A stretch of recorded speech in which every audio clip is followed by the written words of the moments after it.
નમસ્કાર વિદ્યાર્થી મિત્રો, કિશોર ગજેરા યુટ્યુબ ચેનલમાં આપ સૌનું સ્વાગત છે. આપણે અભ્યાસ કરી રહ્યા છીએ valuation of share English medium. એનો example number 4.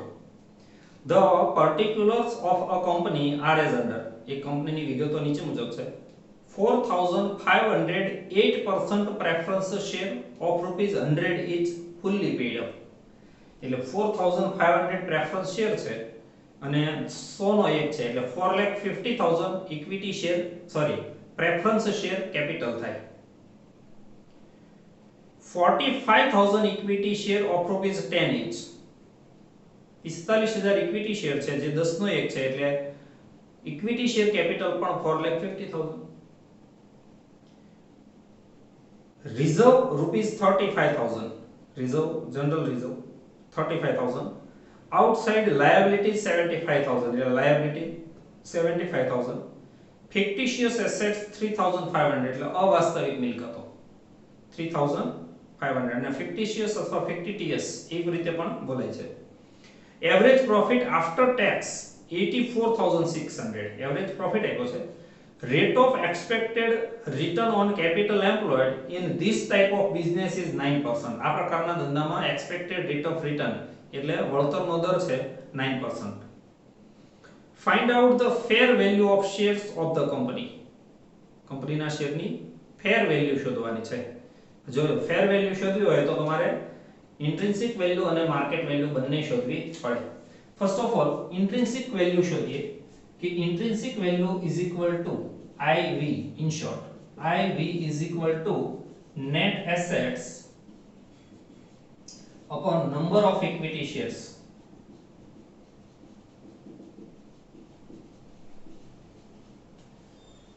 Number of equity shares તમને આપી દીધા છે 45,000. પણ અહીંયા મહત્વની વસ્તુ છે net assets. તમને એક પણ assets આપી નથી. તમને લાયબિલિટી સાઈડની બધી જ વિગત આપી દીધી છે. Equity share capital, preference share capital, reserve, liability આ બધાનું ટોટલ કરો તો એ ટોટલ એસેટ જેટલું થાય.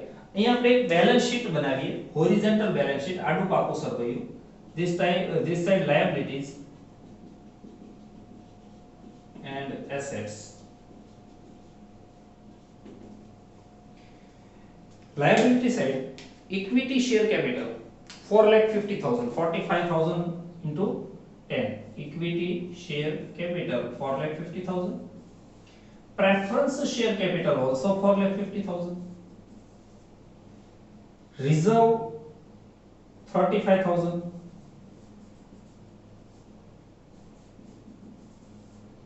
And liability 75,000. લાયબિલિટી સાઈડ આ ચાર વસ્તુ આવે અને એસેટ સાઈડ એક જ વસ્તુ આવશે, પેલી ફિક્ટિશિયસ એસેટ્સ 3,500.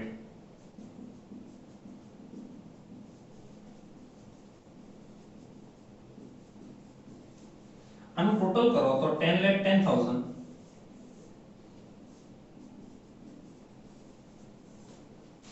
અને ડિફરન્સ જે આવે એ રિયલ એસેટ્સ કહેવાય. Difference is 10,06,500. It's called real assets. આની અંદર ફિક્ટિશિયસ એસેટ સમાયેલી નથી. હવે ફોર્મ્યુલા મૂકીએ નેટ એસેટ્સ ની. Net assets is equal to total assets minus total liabilities.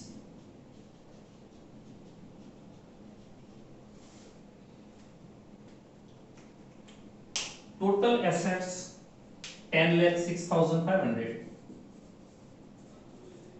minus total liabilities 75,000 is equal to 9,31,500. 9,31,500 એમાંથી માઈનસ કરવાની preference share capital, and the preference share capital is 4,50,000 અને 4,81,500 આવશે નેટ એસેટ્સ. તો આ ફોર્મ્યુલામાં 4,81,500 upon number of equity share છે 45,000 is equal to 10.7. 10.7 આ એક વસ્તુ થઈ net assets upon the number of equity shares is equal to intrinsic value. Second, market value शोधिए MV. Market value is equal to rate of dividend upon expected rate of return into paid up amount.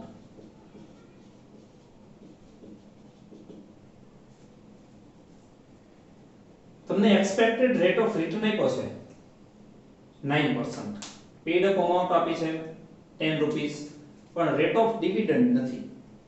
તો rate of dividend ની formula મૂકીએ. Rate of dividend is equal to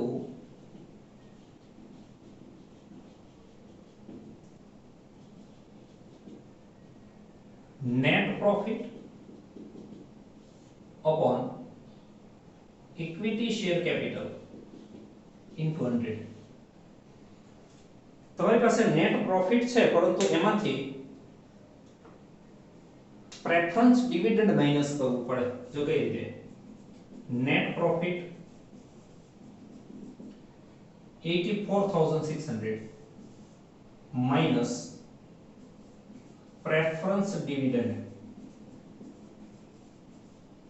preference share capital 8% ની છે અને 4,50,000 into 8% કરો એટલે 36,000 આવશે. તો 48,600 આ નેટ પ્રોફિટ કહેવાય. ફોર્મ્યુલામાં કિંમત મૂકીએ કે 48,600 upon equity share capital 4,50,000 into 100 is equal to 10.8%. 10.8% ને રેટ ઓફ ડિવિડન્ડ ને માર્કેટ વેલ્યુ ની ફોર્મ્યુલા મૂકીએ 10.8 expected rate of return 9 into paid up amount 10 is equal to 12. And finally, number 3, fair value. Fair value is equal to intrinsic value plus market value upon 2. Intrinsic value 10.7 plus market value 12 upon 2 is equal to 11.35. Thank you, friends.